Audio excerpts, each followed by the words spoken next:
What if Ned Stark lied just once? What if the most honorable man in Westeros decided, just once, that survival mattered more than absolute honesty? What if Ned Stark chose to lie? What if Ned Stark was willing to play the Game of Thrones? Let's explore the depths of it in this story. In this timeline, Lord Eddard Stark does not come south simply to speak truth and accept whatever doom the court hands him. Instead, he looks at King's Landing, at its shadows, and whispers, and he realizes something simple and terrifying. If he clings to naked honesty here, his family dies, and the realm burns. Picture the same courtyard where Littlefinger pats Ned on the cheek and calls him naive. The same Red Keep corridors where Varys' little birds flit past the Queen's informers. The same small council chamber where the king drinks, the coin-counting lord mutters, and Grand Maester Pycelle pretends to be frail. All of that remains. What changes is Ned's answer to a single question. Will he use what he knows as a weapon or as a confession? In the canon we know, he confronts Cersei openly with the truth of her children, trusting in law over leverage. He refuses Renly's offer of swords, refuses to move first against the Lannisters, refuses to treat information as anything but a burden to be carried to the rightful king. He knew that politics were cutthroat, but that perhaps his honor and Robert's name might be enough. That is why he ends in a black cell, his head on a spike, and the War of the Five Kings tearing the realm apart. Here, we follow a different Lord Stark, one who studies the game before it devours him. He watches Littlefinger's smile, Varys' careful silences, Renly's easy charm, and he does not dismiss them as southern fripperies. He begins to ask, who truly commands the gold cloaks?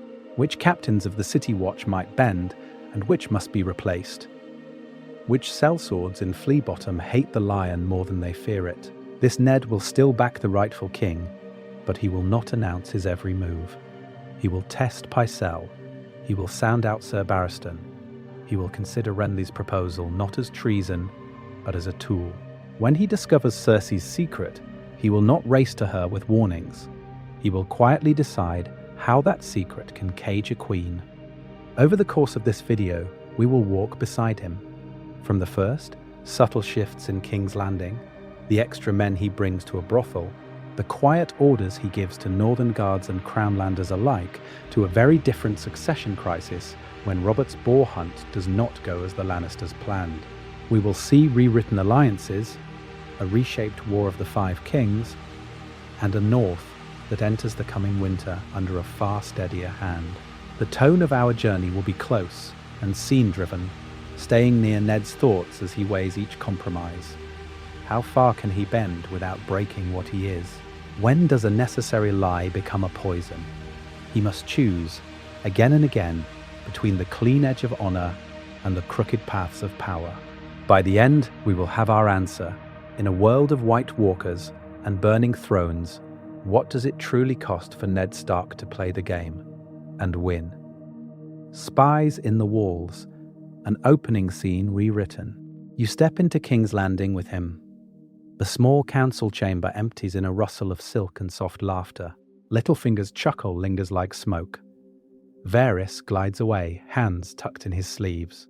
Grand Maester Pycelle wheezes after them, beard trembling, chains clinking with every obsequious bow. Ned Stark remains by the table a heartbeat longer than he did in the story you remember. An enlightening session, my lord hand, Pycelle murmurs, stooping to gather a scroll he has quite obviously dropped for effect. Enlightening, Ned answers. The word is flat, but he hears the echo of it in his own mind. He knew that each man in this room carried more secrets than letters, but he has never let himself listen for their weight. He turns toward the door. That is when the whispers begin. In the vaulted corridor of the Red Keep, sound travels strangely. A girl's voice, thin as a reed. He asked about Jon Arryn again. Another, a boy nervous. The Queen won't like it. She says the wolf is sniffing too close. The words seem to come from the stone itself.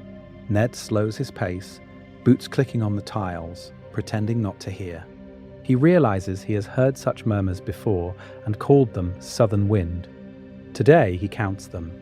Ahead, 2 gold cloaks lean in an alcove. Lannister men at the gates again. One mutters. More red than gold in this city, if you ask me. Hush, the other warns, eyeing Ned's direwolf pin.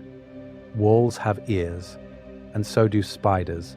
Ned passes without comment, but his eyes flick to the murder holes. The arrow slits the gaps between stones where a child might hide.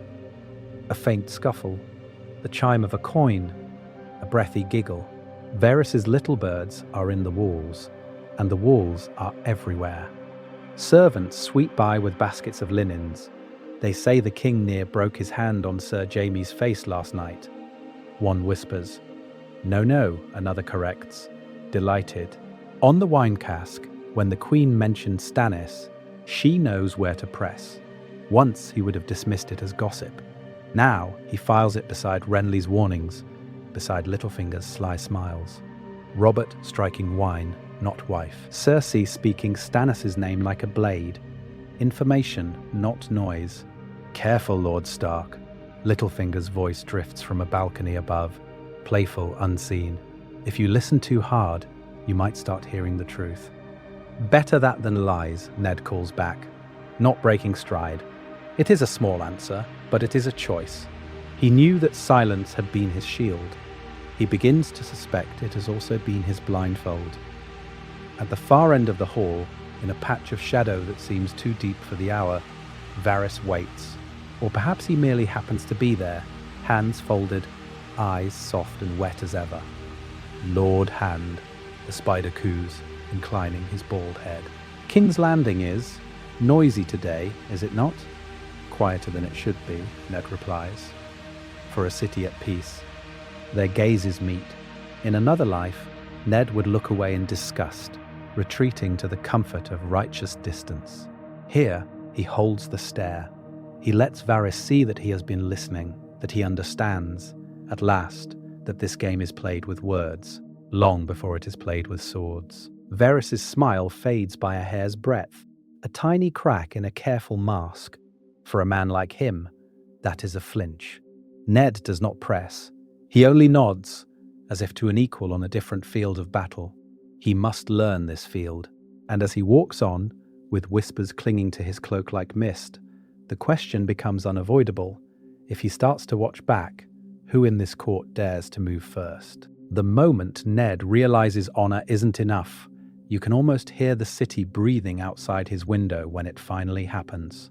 Ned Stark sits alone in his chambers, the candles burned low, the sounds of King's Landing seeping through the stone like a distant sea. He has sent his men away. Even the girls sleep behind thick doors and northern guards. Only the weight of the day remains. Varys' soft warnings, Littlefinger's mocking smiles, Renly's impatient offer of swords.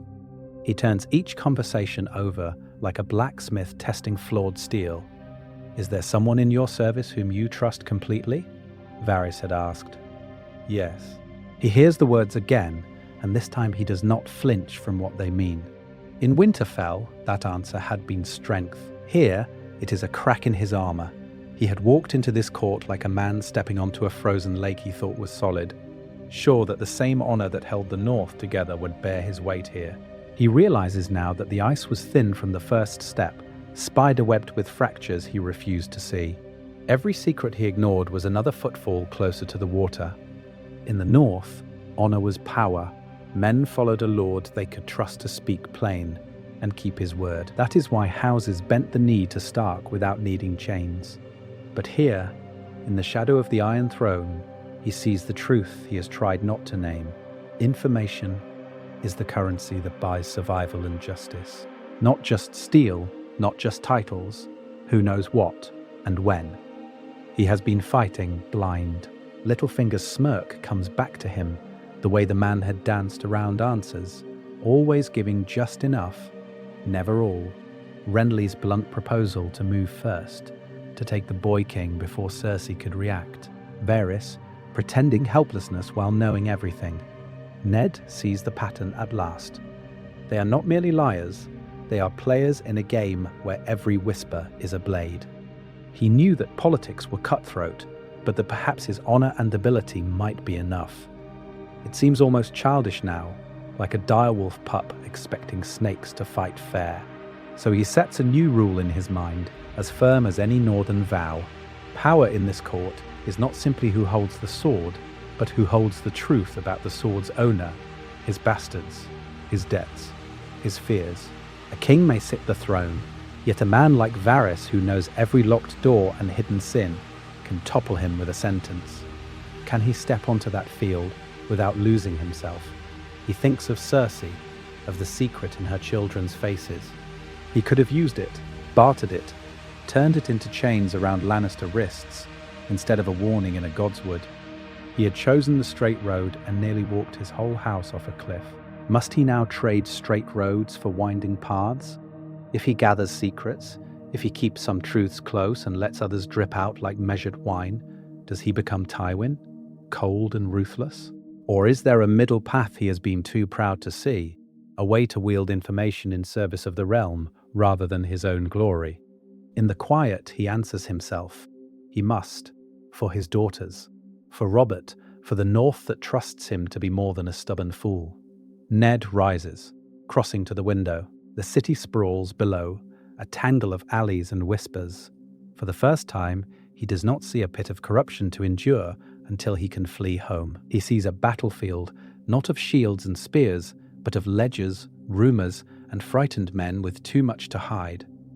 Let's explore what happens when a Stark decides to arm himself with those weapons.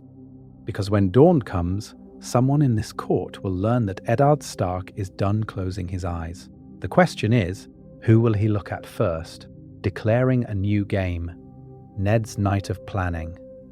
He does not sleep. The candles in the hand's solar burn low, drowning in their own wax, as Ned Stark sits alone with parchment, wine he barely tastes, and the slow, unwelcome realization that he has been playing the wrong game. On the table before him, he lays it out, as if it were a map of the Trident. Names instead of rivers, houses instead of hills. King, he murmurs once, looking at Robert's name, then at the 3 golden-haired children beneath it. The word seems thinner than it once did, less a sacred title, more a piece on a board. Information is no longer merely truth to be spoken, it is placement, leverage. Each secret is a rider on the flank, each rumor a feint. He realizes that in this court, honor is the painted field everyone admires, while the real battle is fought in the tunnels beneath, with knives no one will admit to holding. He sketches quietly. Stannis, lawful, rigid, isolated. Renly, charming, popular, ambitious. Tywin, distant, but his gold already on the field. Cersei and Jaime coiled around the throne like twin serpents. Littlefinger between every column of ink, Varys in every blank space. Allies and enemies, but more dangerously, those who might be either. What does he want from this? That is where the old Ned would have stopped, trusting that right action would yield right ends. Now he forces himself to name them. He must protect Sansa and Arya, even if it means sending them away from him. He must uncover why Jon Arryn died. He must secure a lawful succession that avoids tearing the realm apart. And he must keep the North from being dragged into a southern war it neither needs nor understands. The cost? That is why his jaw is tight and his quill hesitates. He knew that politics were cutthroat, but that perhaps his honor and ability might be enough. It is not. So he sets his own rules, as if swearing a private oath before a heart tree that is not here. He will lie by omission when he must. He will use spies, even if the word tastes foul. He will wield secrets as a sword still in its scabbard, shown just enough to make men step back. But he will not sell innocence for advantage. He will not break sworn oaths lightly. The game may be poisoned, yet he refuses to drink all of it. A thought intrudes, absurd enough to be a pattern interrupt. What would Catelyn say, seeing him plan like Littlefinger? He almost smiles, and the expression feels strange on his face. I am not him, he tells the empty room. I will never be him. By the time dawn stains the sky over the Red Keep, the man who rises from the chair is not a different lord, but a sharpened one. His back is the same. His honor is the same. Only his eyes have changed. In the corridor, a servant bows and looks quickly away. unsettled by something he cannot name. Ned walks toward the day's first council, and every step is a move now, every silence a choice. From this morning on, Eddard Stark will learn the rules of this southern game, and he will not be its next victim. Choosing pieces on the board, Ned's ally shortlist. In the council chamber, as the others bicker over tariffs and tourneys, Ned lets his gaze drift from face to face. If this is a game, he thinks, then these are the pieces on the board, and he must decide which ones he dares to move. Littlefinger first. Always Littlefinger. Batyr's easy smile and careless japes hide a hand on the city's purse, and more dangerously, on the city watch. One order from him, and 5,000 cloaks might turn in any direction.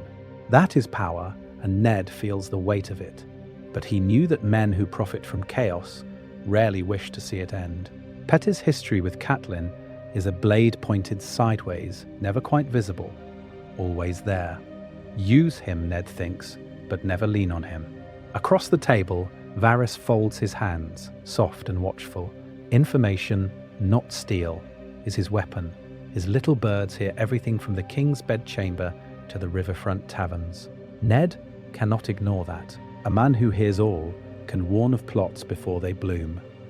Yet what does Varys truly serve? The realm, he says. But what king? What future? Ned realizes that trusting a spider to hold your secrets is like trusting winter not to come. You may borrow his webs, but you never forget whose strands you stand upon. Renly lounges with practiced ease, green velvet, and easy laughter. At first glance, a younger Robert without the scars, he has charm, and through him, the Tyrells, gold, food, and armies. Renly's earlier offer of swift steel in the dark had seemed treasonous folly to Ned. Now he replays it with colder eyes. Renly is impatient, vain, eager to wear a crown that is not his by law. Yet he is a Baratheon, and his ambition can be aimed. Could a deal with Renly secure the reach while another sterner brother wears the crown? Stannis' shadow looms in his thoughts, absent from court, but never from the line of succession. The lawful heir, hard as iron, unbending as the wall. Ned respects that. He knew that a king who keeps his word, even harshly, is safer than one who keeps none at all. But Stannis will not flatter, will not bend, will not play at smiles. Winning him means offering justice, not comfort. Then there is Barristan Selmy. The old knight stands by the door, white cloak pristine, eyes tired but clear. Honor made flesh, among the king's guard, his word still carries weight, yet his oath is to the king, not the hand. Would he bend at all, even to save that king from his own family? Ned must find out. He catalogues forces beyond the table as well. The City Watch, bought and sold by coin and command. Tywin Lannister in the west, a storm of steel and gold. Cersei herself, not merely an enemy, but a force to be steered, contained, or exposed at the right moment. To simply oppose them is to be crushed. To understand them is to choose where the blow will fall. So, he sets his first moves. A quiet visit to the White Tower to speak with Barristan alone, away from Cersei's eyes. A meeting with Littlefinger, but this time with questions sharpened and trust held on a short leash.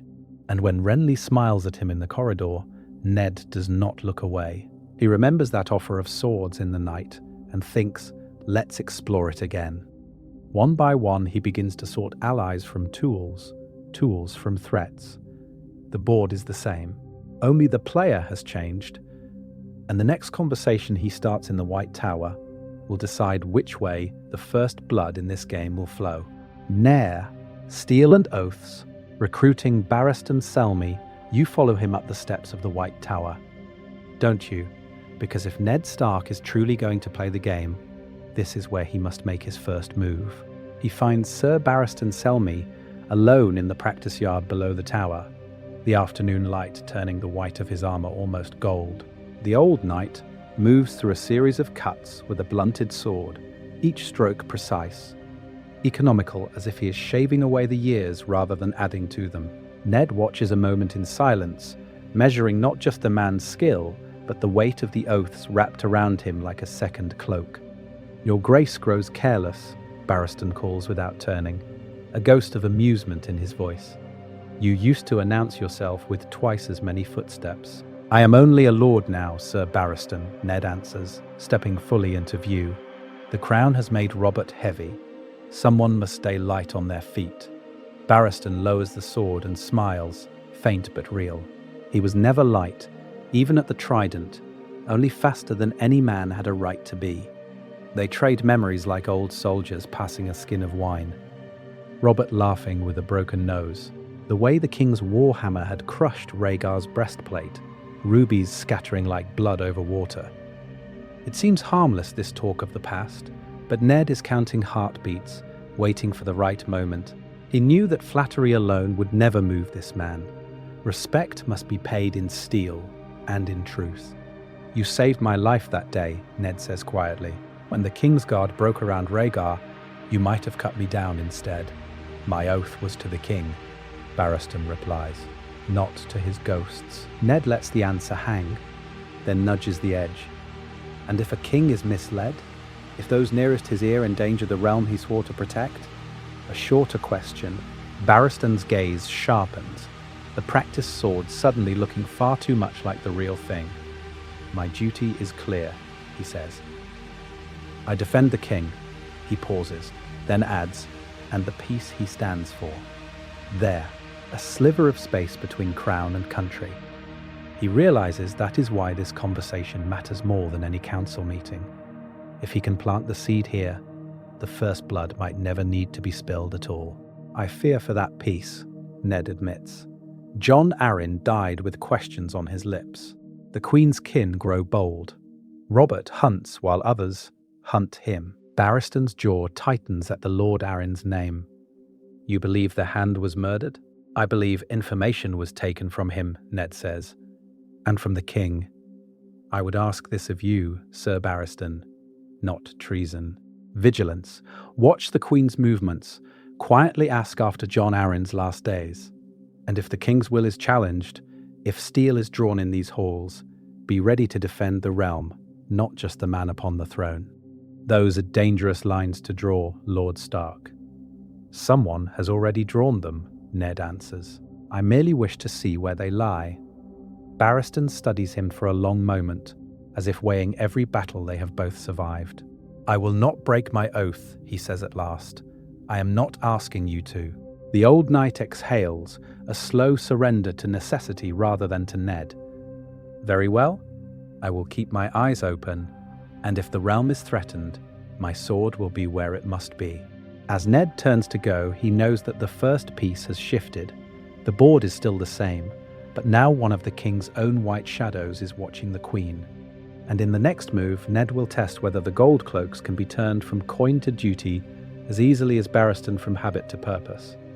Let's explore how far that can go. Dancing with daggers, Ned and Littlefinger, rewritten. He tests Barristan with duty. The next test must be subtler. That is why, when you follow him into the city, you do not find Ned riding to the Tower of the Hand. You find him turning his horse toward the Street of Silk, toward a door he now knows is never just a door, but a listening post wrapped in perfume. Lord Stark. Littlefinger purrs as the brothel shutters swallow the noise of King's Landing. To what do I owe the pleasure? Or is it pain today? Plain, heavy. But he lets his shoulders sag a fraction, lets the road dust and the bandaged leg make him seem more tired than he is. "I am too old for this game, Petyr. You will have to help me cheat." Short question, short answer. Littlefinger's eyes narrow, then crinkle with amusement. "Cheating is such an ugly word, my lord. I prefer efficiency." He glides closer, all charm and calculation. What inefficiency troubles the hand of the king? Ned watches the man's hands, not his smile. He realizes now that Petyr never stops counting. Favors, secrets, debts. He knew that, but he had never used it. Until now. "The king rides, drinks, hunts," Ned says, almost idly. "Others count the days, and the Lannisters count something else, I think." He lets the name hang, a faint chill in the warm room. Gold. Men. Claims. Littlefinger's reply is smooth, but a heartbeat too quick. The Lannisters always count, my lord. That is why they never run out. Ned pretends to accept the jest, when in truth he is listening for the gaps. No denial, no surprise. Only the easy assurance of a man who has already chosen a side and is waiting to sell it twice. He must give Patyr something, but not the blade's edge. Say, Ned continues, a man knew that the line of succession might not be as simple as the court believes, that some truths, if spoken too soon, might set the city afire. What would such a man need to keep the realm from burning? You would need allies, Littlefinger says at once, and the city watch. Gold, of course, and a promise that when the dust settles, those who kept your secrets are remembered. His gaze flickers, just once, to Ned's pinned direwolf. Ned inclines his head, as if the thought has just occurred to him. If I secure a stable realm for Robert's heir, those who aid me will not be forgotten. He does not say which heir. He lets Patyr hear whatever king he wishes. Then comes the test.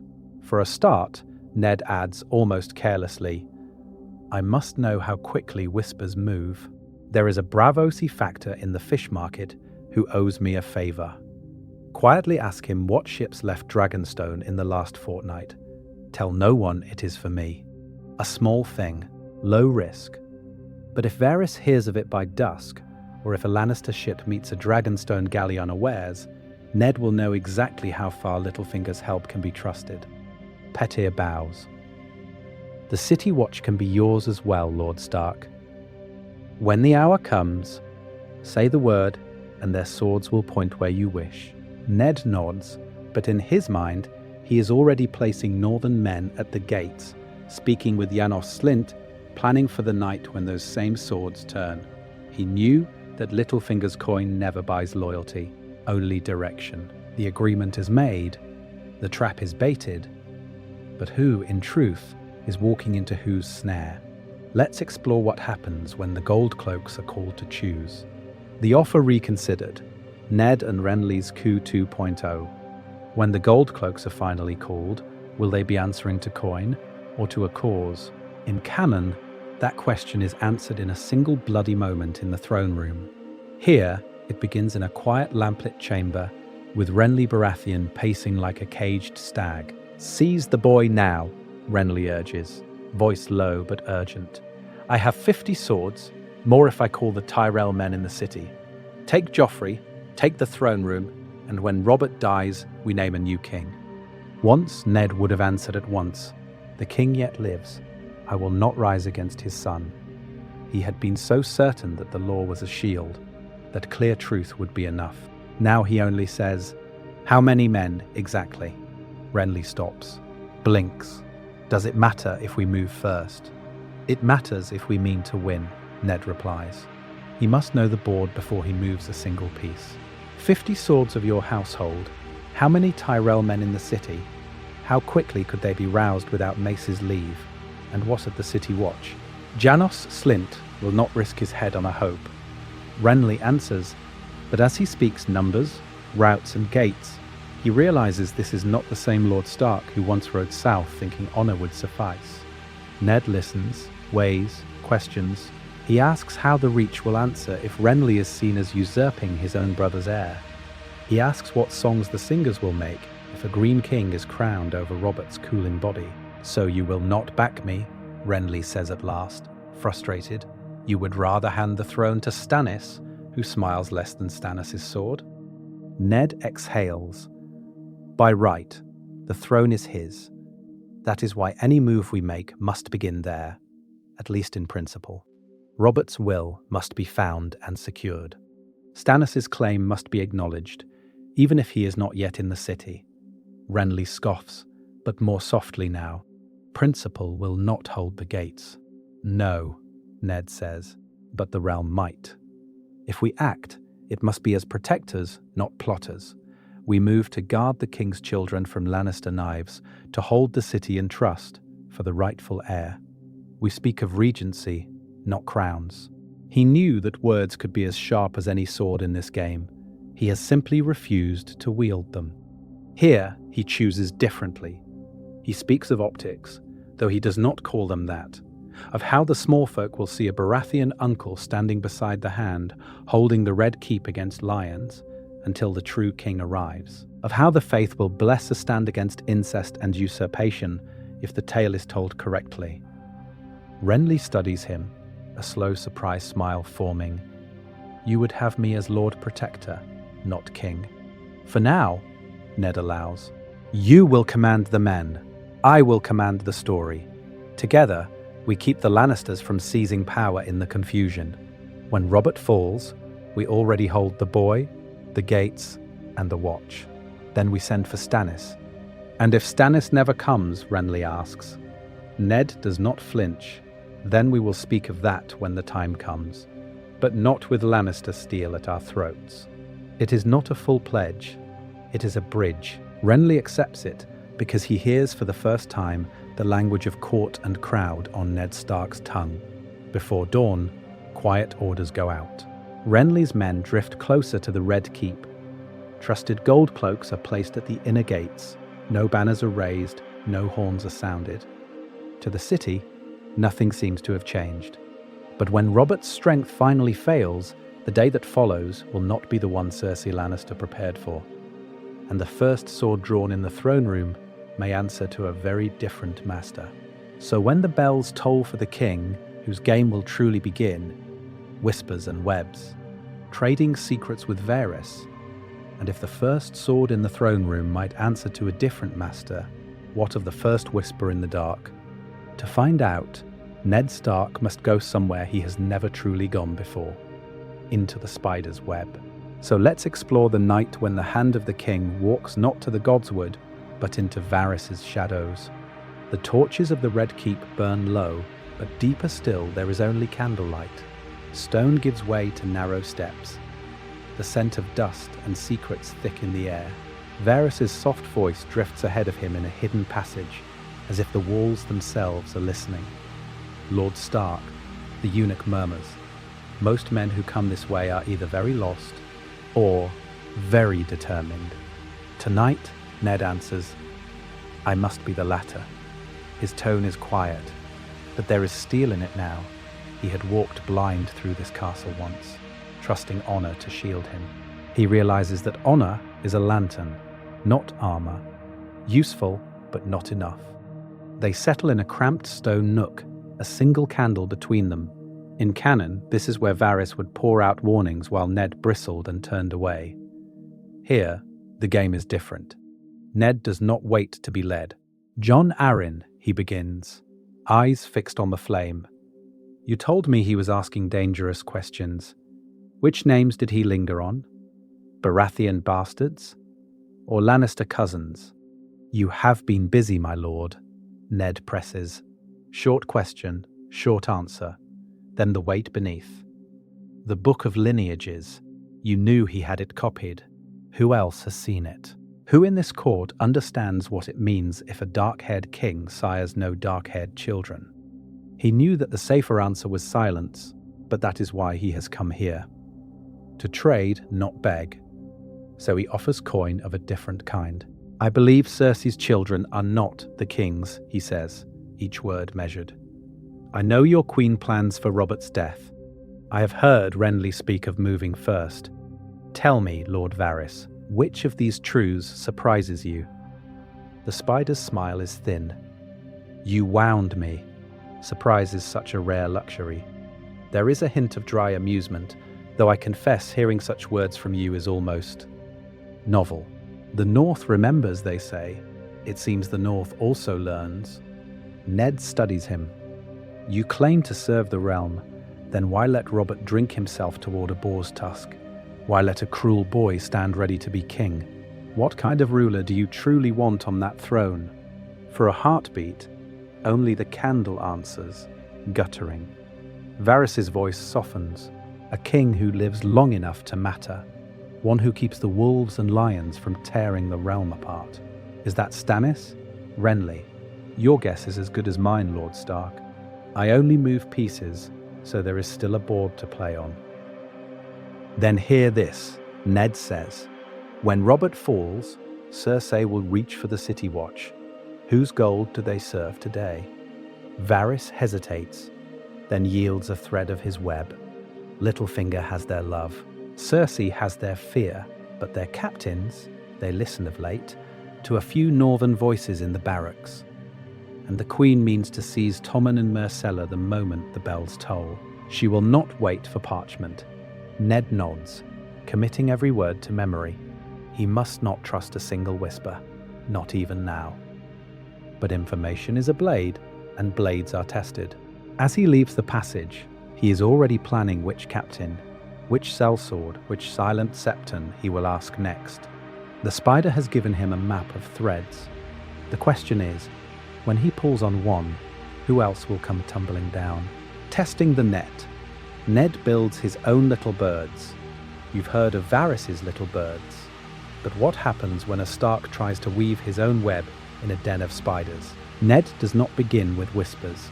He begins with faces he knows. That is why that same evening he calls Jory Castle and 3 of the Winterfell men to his solar, closing the door on the murmur of the southern court. The candles are low, the air thick with the smell of old parchment and steel oil. "I have questions," he tells them, "and I will need eyes I can trust to find the answers." The wiser answer in King's Landing is, he realizes, that no eyes can be trusted. But these are his men. He knew that. He does not speak of spies. Northerners have no love for that word. Instead, he gives them tasks as plain as fresh snow. One guard is to linger near the Tower of the Hand and note which lords slip into Littlefinger's chambers after dark. Another, posted near the barracks, is to watch the gold cloaks, who commands the patrols, when the rotations change, when Lannister crimson appears among the black and gold. A third is to drink in the lower city, to listen in taverns where sellswords grumble about pay and captains boast of new patrons. Compared to Varys's birds, it seems laughable.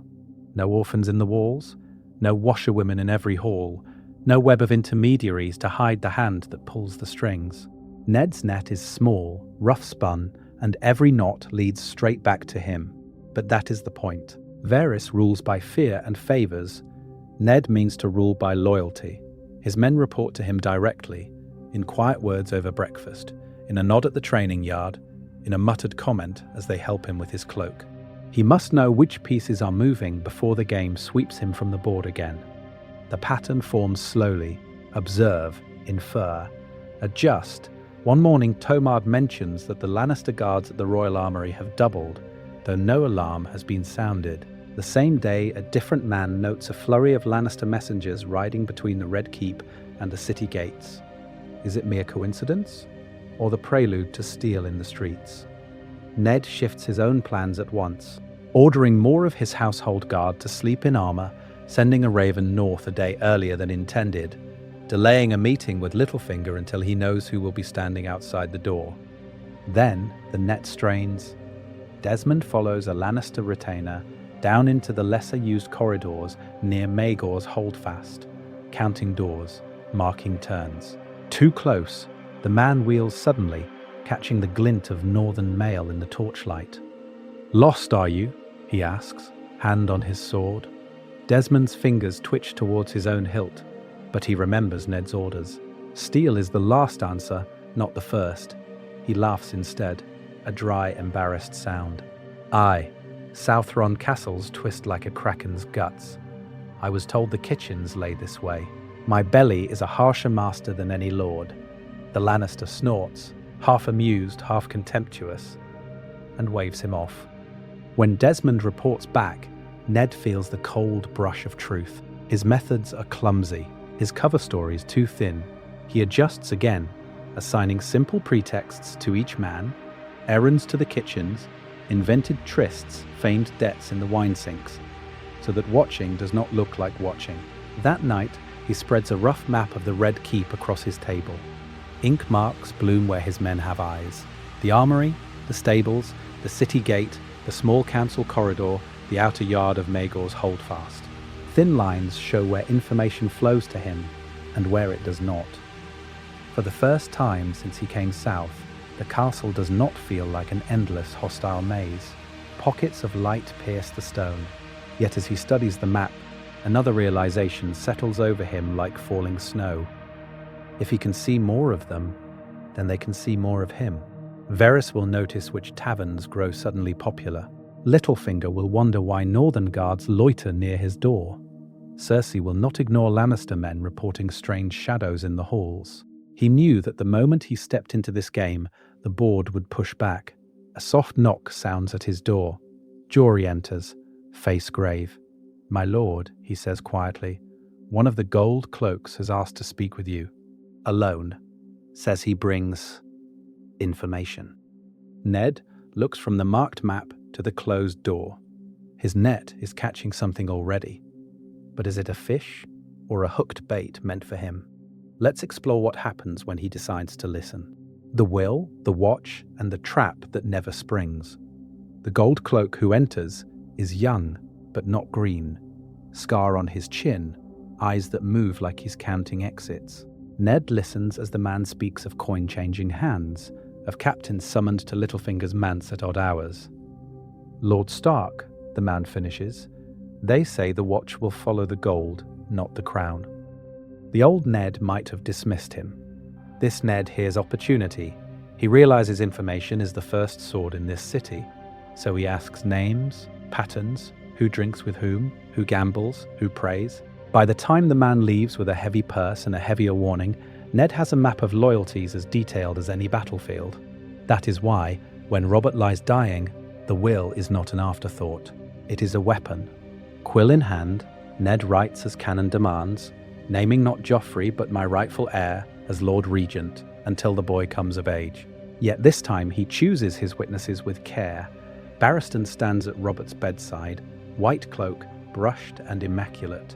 Renly hovers near the door, expression carefully blank. Even Pycelle is summoned precisely because he seems so eager to serve the Lannisters. Ned knew that a paper king is only as strong as the hands that hold it, so he must bind those hands in public duty. Each man signs. Each man hears Robert rasp assent. Each man becomes a living seal. Meanwhile, the city watch is quietly rearranged like pieces on a Sivas board. Littlefinger smiles and promises 10,000 spears for Ned's command, as in the true timeline. Ned nods, accepts the offer, and then sends Jory's replacements into the barracks with northern coin and northern bluntness. Barristan quietly recommends veterans who fought beside Robert, men who still toast the stag and curse the lion. A few key posts around the throne room change hands. No proclamations, no banners, just new faces at crucial doors. The day Robert dies, King's Landing pretends at normalcy. The court assembles, Cersei in green and gold, Joffrey already wearing a crown that does not yet belong to him. The small folk watch from the gallery, sensing a game they cannot name. Ned steps forward with the will. "We know this scene, or we think we do," he reads. Cersei smiles that thin, contemptuous smile. When he speaks the words, "rightful heir," her fingers tighten on the arm of the throne. She reaches for the parchment, meaning to tear it, to make law vanish as easily as paper. But the gold cloaks do not move. Not yet. For a heartbeat, the hall hangs suspended. Cersei's eyes flick to the watch. Half of them glance, not at Littlefinger, but at their own captain. In canon, the choice has already been bought. Here, it is still being weighed. Barristan does not step to Joffrey's side. He hesitates, sword hand loose, gaze sliding toward the dying king's empty seat, as if Robert's ghost might yet speak. Renly's men, escorting him, wait just beyond the throne room doors, hands on hilts, close enough that their mail can be heard if one listens. The City Watch captain breathes in, measuring the room.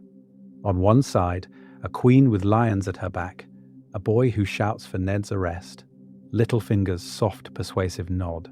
On the other, the hand with a signed will, the Lord Commander of the King's Guard at his shoulder, Baratheon knights within shouting distance, and a court that has heard Robert's own words.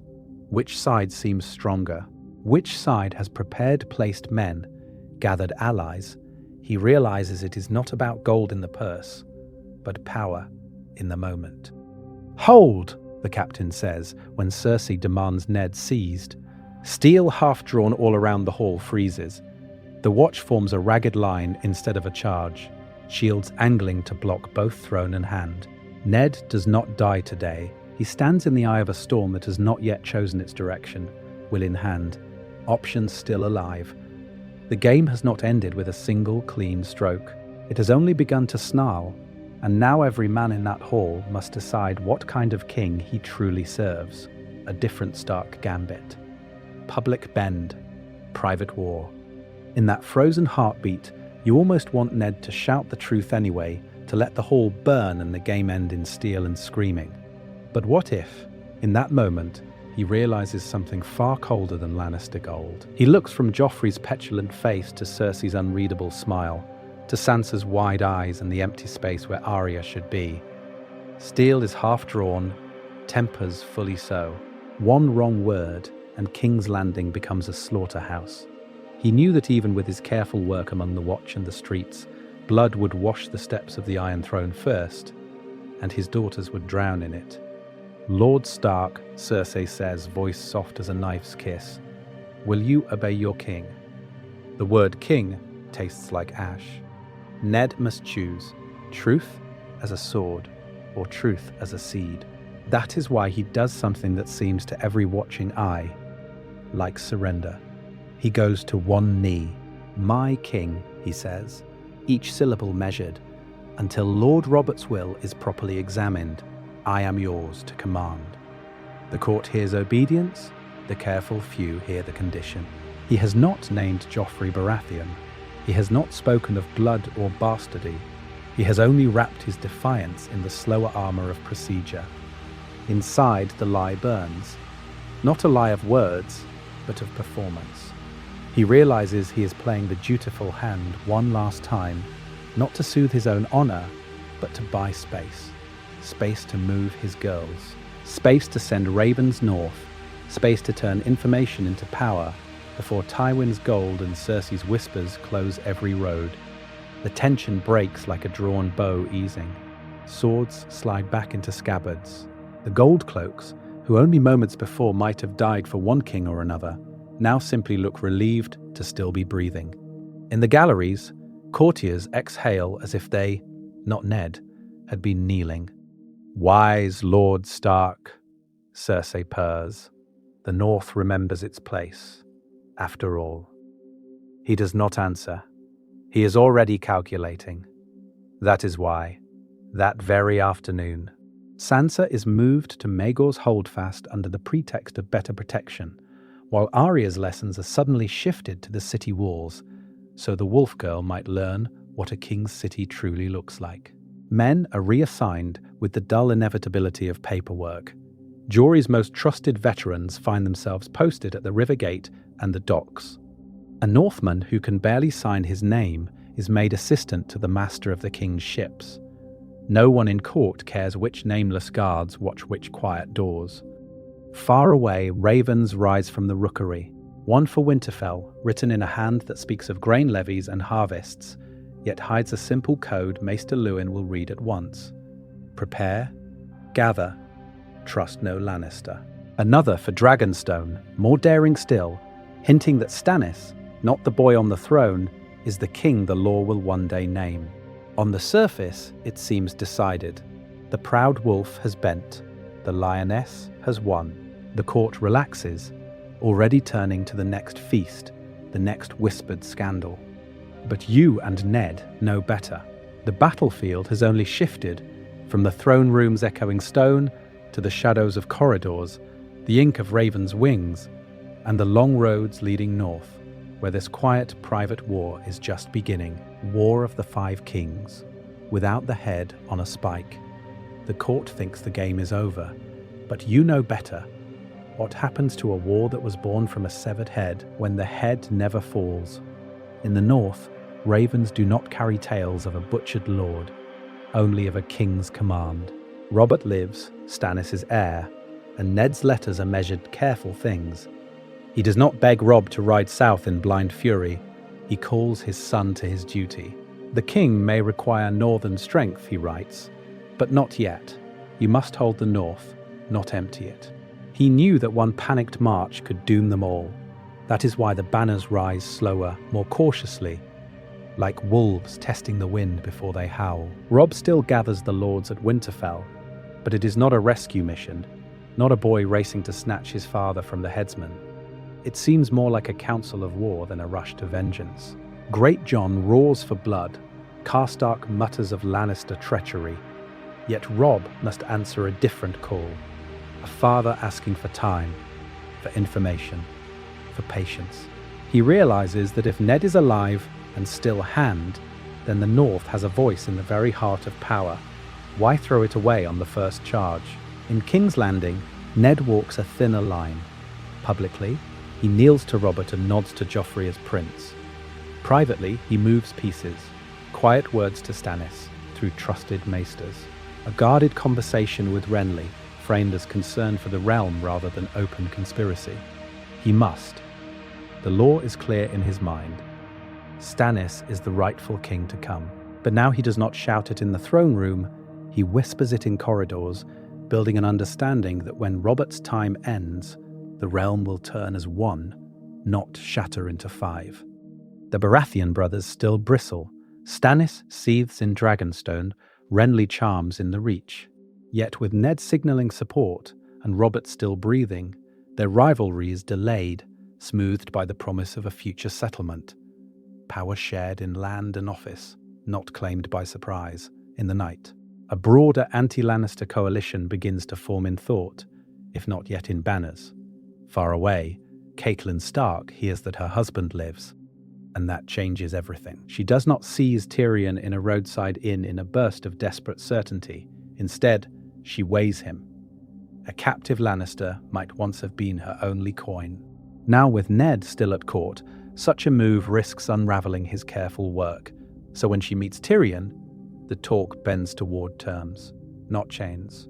My lord, she might say, if there is to be war, let it be chosen, not stumbled into. Even Walder Frey finds a calmer Catelyn at his bridge, a woman speaking of royal backing and long plans, not a frantic mother racing against an executioner. And in the north, the story that spreads is different. Ned is not a martyr cut down by southern treachery. He is a warden walking a tightrope in the lion's den, sending word that the game is not to die nobly, but to endure wisely. The young lords still hunger for glory, but there is space now for strategy, for questions. Must they crown a king in the north while their lord father still sits the king's council? Must they trust no one in the south, when their own lord holds the second highest seat in the realm? This shift touches every fault line. Without a sudden Stark Lannister war, Tywin has less excuse to burn the Riverlands. Without Robb's frantic dash, there is less need to hurl the Starks into fray debt and fragile, desperate oaths. The Vale, unbloodied, can be courted through Lysa's fears instead of bypassed in frustration. The Stormlands might rally to Stannis under a northern-backed banner, rather than split between brothers and roses. And the Red Wedding? Harder to imagine when the wolf is not cornered, when Walder Frey is promised royal favour, not merely begged for passage. Betrayal thrives on isolation and panic. Ned is quietly strangling both. Yet all of this balance rests on a knife's edge. One raven intercepted, one lord insulted, one whisper from Littlefinger turned just the right way. And the War of Five Kings might still come. Only this time, the first blow will not be a boy king's command on the steps of the Great Sept. It will be Ned Stark's choice. But what choice exactly can he make when winter is coming from more than one direction? Tywin, Stannis, and the cost of every choice. So when we say the first blow will be Ned Stark's choice, we are really asking you this. Which sword does he pick up? And who does he choose to bleed? In front of him, the game narrows to a brutal fork. On one side stands Stannis Baratheon, hard, lawful, unbending. On the other, Tywin Lannister, cold, calculating, terrifyingly effective. Each path seems to promise order. Each path hides a different kind of ruin. With Stannis, the choice is simple. On parchment, the king by law, the brother Robert named in his will. The man who will burn the lie of Joffrey's reign down to the last ember. Ned looks at that and he realizes There is a grim comfort in it. Stannis will not flatter the court. He will not play at charm like Renly. He will simply say, "The law is clear," and reach for the sword. Ned imagines that alliance in this altered timeline. Two men who despise the whispers of Varys and the smiles of Littlefinger. Information used not for clever jests, but for charges of treason. He knew that with Stannis, his sense of justice would have a king to match it. Yet even here, the cracks show. Stannis' growing zeal for the Red God, his contempt for the old gods of the North, his refusal to bend on questions of mercy. What happens when the Lord of Winterfell asks for clemency for defeated foes, and the king he helped crown says, no? He must also weigh the North itself. Stannis will demand obedience, ships, grain, men. Autonomy becomes a legal fiction when the Iron Throne is held by a man who counts every slight and never forgets. Ned can already hear Davos's quiet counsel, Melisandre's harsher one, and feel the North squeezed between fire and ice. Then there is the other road, a private meeting, perhaps in the Tower of the Hand, where Tywin's envoy, or Tywin himself, lays out an offer as sharp as any blade. Silence about Joffrey's true parentage. A public show of unity, the Lannister host called back to the Westerlands. In return, Stark security, the girls sent safely home, the North's customs acknowledged, Lannister gold withdrawn from the heart of the court. It sounds like peace. It is, in truth, a bargain with the man who ordered Elia and her children butchered. Here the real temptation of information appears. Ned could turn Cersei's secret into a lever, not a sentence. Go back to Casterly Rock, he might say, or I tell the realm what you are. Is that justice, or extortion wrapped in a wolf's cloak? He knew that once he starts choosing who deserves exposure and who deserves protection, the line between Lord Stark and Littlefinger grows thin. And this is the cruel heart of it. With Stannis, thousands may die in a lawful war to cleanse the throne. With Tywin, the realm might know a colder peace, bought by letting a false king sit and true crimes go unpunished. Every choice saves someone. Every choice damns someone else. There is no door he can open that does not close on another man's neck. So which cost does he pay? And what new enemies wait beyond whichever hand he chooses to shake next? The North remembers and plans ahead. There is a moment when the ravens have flown and the ink has dried that you realize surviving King's Landing is only half the game. What if the man who walked out of that court of snakes then turned north and quietly reshaped the whole board? When Ned returns to Winterfell in this timeline, he does not come back as only the honorable lord who went south and suffered. He comes back as the lord who went south, saw how power truly moves, and lived. The hall still falls silent when he enters, but the silence is different now. Bolton, Karstark, Manderley, Umber, they are not only looking at a Stark, they are measuring a player who has stared down a king and his court and learned. He knew that if the South could reach into his house once, it could do so again. That is why the North must be harder to reach and harder still. So he begins with stone and stories. He orders fortifications strengthened along the neck and the coasts, yes, but he also calls his bannermen in small groups, not great councils. At the high table, the words are of harvests and roads. In the solar, they are of informants, ravens, and what truly happened in the capital.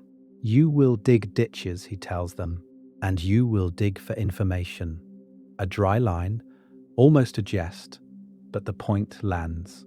The North will not be caught blind again.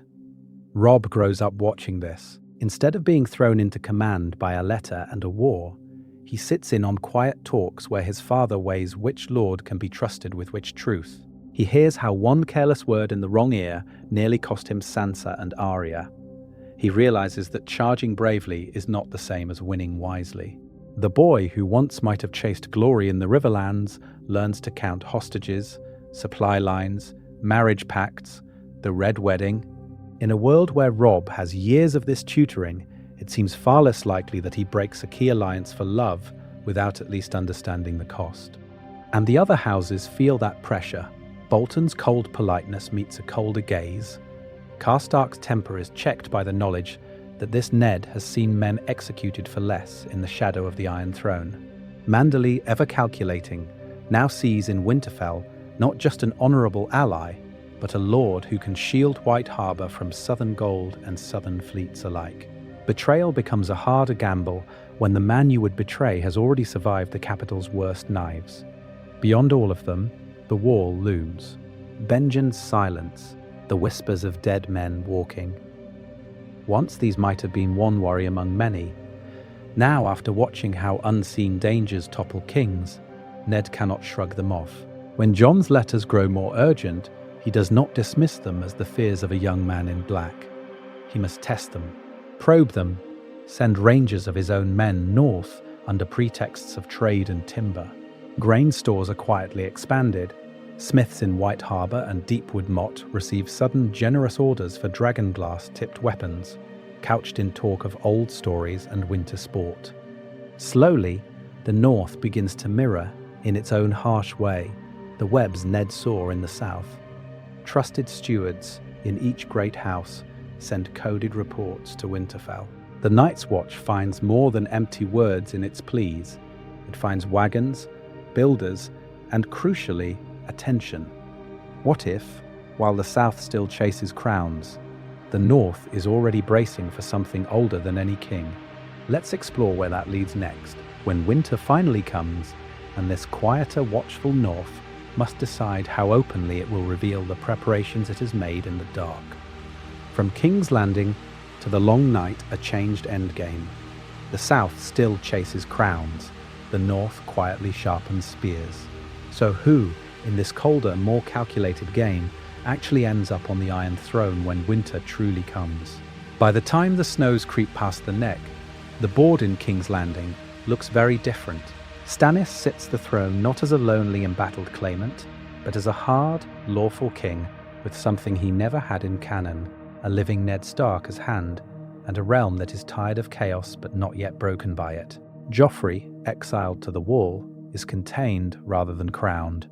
His cruelty becomes the Watch's problem, not the court's catastrophe. It is not pretty, but it is stable. That is why the War of the Five Kings never quite ignites the same way. There are embers, not wildfire. He knew that this stability was fragile. He must treat it as a shield, not a prize. When word of dead men walking filters south, first as rumours, then as reports Ned quietly verifies through ravens and riders, he realizes the true value of his changed reputation. The same lords who once dismissed northern tales now hear them from a hand who bled in the streets of King's Landing and outplayed the Lannisters. Information that would have been mocked becomes a warning that cannot be easily laughed away. In this timeline, when Jon sends word from the Wall, he is not a bastard boy crying into the wind. He is the son of the Hand, the brother of Sansa and Arya, the man who once guarded a disgraced prince on the Wall. His letters carry more than ink. They carry Ned's name. Stannis, already king and no longer desperate for a southern throne, can ride north with purpose instead of fleeing a burning Blackwater. The southern response to the White Walker threat is still slow, still human, but it begins years earlier. How different does the long night look when the grain stores are fuller and the levies half-trained before the dead arrive? Without a red wedding, the North never shatters. Robb does not need to chase a southern crown. He becomes Warden of the North in truth, with Freys and Boltons watched, not trusted. Winterfell never falls to flayed men. The River Lords are bruised, not butchered. When the dead finally march, they face a North that bends but does not break, held together by a quiet agreement between father and son. Robb guards the neck, Ned guards the court. And then there is Daenerys. She still crosses the narrow sea, dragons wheeling over a Westeros that seems oddly intact. A savvier Ned watches her first from a distance, weighing the girl who walks out of fire against the king he serves. He knew that dragons, whether scaled or crowned, were dangerous, but perhaps not irredeemable. In council, his dry comment, "One king on the Iron Throne is trouble enough. 3 dragons above it may be excessive," earns a rare, thin smile from Stannis. Yet in private, Ned studies every scrap of information about her. He must decide, Is she the storm that will shatter their hard-won order, or the ally who can burn the dead in the far north? Imagine that first meeting. An old wolf who has finally learned the game, and a young queen who believes she was born to break it. Does he offer alliance, or a blade in the dark? Let's explore what happens when those choices can no longer be delayed, and the living must decide which king or queen they will follow into the night. Honor with teeth. What this Ned teaches us. In the end, this whole thought experiment turns on one simple shift. What if the man who refused to play the game finally understood that in King's Landing, power is information? Not swords, not banners, secrets, whispers, names on little scraps of parchment. He realizes, in this timeline, that his doom in canon was never that he was honorable, it was that he walked into a court that weaponizes secrets and chose to wield only the blunt steel of open truth. He confronted Cersei instead of quietly binding her. He proclaimed Stannis' right before he had the gold cloaks. He knew that the king's city was dangerous, but he still behaved as if Winterfell's plain dealing would be enough. This Ned learns otherwise. He lies by omission when he must. Lets Varys think he knows less than he does. Allows Littlefinger to underestimate him. He plants northern men in the city watch, sends his daughters away under the cover of pious visits, trades Jaime's life for time and leverage. He uses spies, but not as Varys does. He uses them like scouts before a battle, not puppets on strings. Yet he does not become unrecognizable. There are lines he will not cross. No child quietly murdered in a bed. No false charge that damns an innocent man. No promise made in the Godswood that he later shrugs off as just politics. That is why his Stark identity endures. The words "winter is coming" still mean something even if he now whispers them over ciphered letters and hidden ledgers. And here, the paradox sharpens. By allowing a little stain on his honor, he may actually keep more of it. A quiet threat to Cersei prevents a war that kills tens of thousands. A staged accident for Jaime, instead of a public beheading, keeps Tywin at the table long enough to accept a truce. Supporting Stannis by law while cutting a bargain with Renly in practice creates a king who can hold the realm together when the dead begin to march. Is the man who bends to save lives less honorable than the man who breaks and leaves chaos behind? Of course, the bill comes due. This Ned sleeps less. He remembers every half-truth, every life he chose to save at the price of another. Survival becomes a burden as much as a victory. The North still looks to him as the honest Lord Stark. Only he and a few close allies know how much of that honesty now lives in the spaces between what he says. So what do we make of him? Is this Ned more admirable because he adapts, or more tragic because he must? If integrity means never bending, he fails. If integrity means protecting the living in a broken world, he might be the best version of himself. Let's explore what your answer says about the kind of king and the kind of game you believe Westeros truly deserves. Your turn in the game.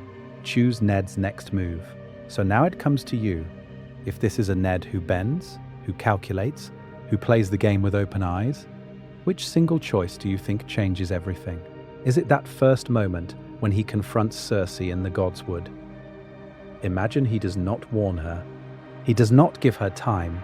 He realizes that information is worth more than any sword in the Red Keep, and he keeps her secret locked behind his own. In your version, does he turn that knowledge into quiet leverage, or a silent noose he pulls when Robert is ready to act? Or perhaps you think the true branch is Renly's offer in the darkened corridor.